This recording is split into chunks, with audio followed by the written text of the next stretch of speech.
शनिवार सुबह से हमास के हमलों के बाद इजरायल और फिलिस्तीन के बीच गोले और रॉकेट की बरसात जारी है।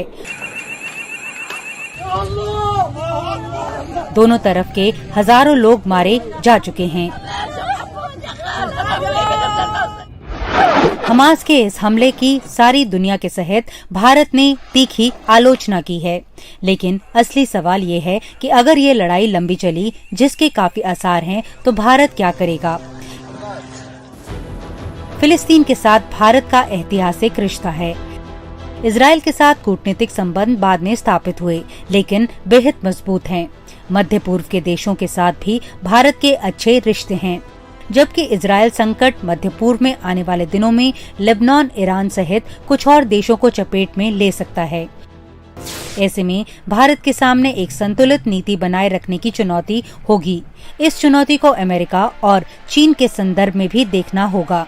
मध्य पूर्व में इन दिनों भारत का बढ़ता प्रभाव दुनिया महसूस कर रही है।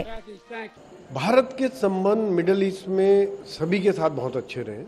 भारत फिलिस्तीनियों के साथ भी रहा, इजराइल के साथ भी रहा, हमारे सऊदी अरब के साथ, यूएई के साथ, बाकी देशों के, इजिप्ट के साथ, सबके साथ अच्छे संबंध हैं।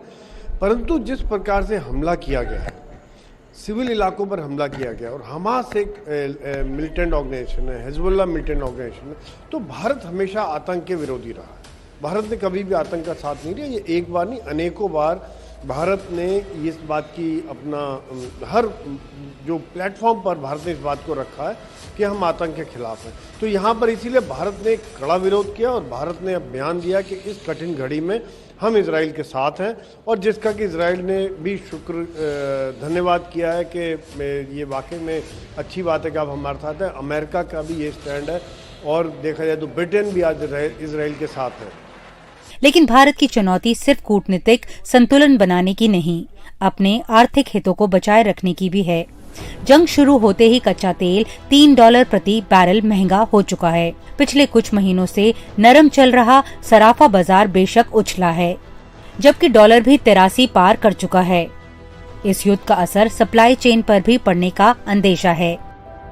ऐसे में भारत के सामने कुछ आर्थिक चुनौती भी रहेगी। सच ये है कि भारत से ये भी उम्मीद रहेगी कि वो आपस में लड़ रहे अपने दो दोस्तों को बातचीत की मेज तक कैसे लाए।